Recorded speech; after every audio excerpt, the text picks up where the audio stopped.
এই নির্বাচনে যদি বিএনপি ছাড়া অন্য কারো হাতে ক্ষমতা যেত, বাংলাদেশে গৃহযুদ্ধ শুরু হতো, বাংলাদেশ স্বাধীনতা সার্বভৌমত্ব হুমকির মধ্যে পড়তো।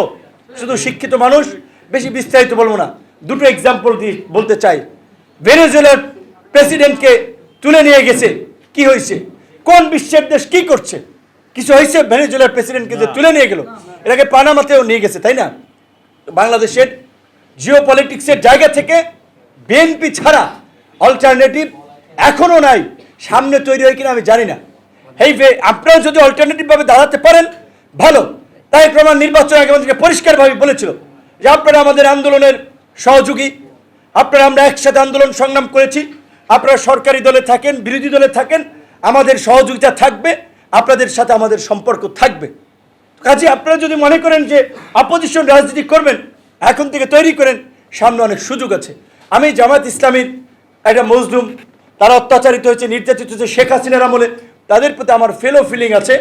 উইথ ডিউ রেসপেক্ট আমি বলছি,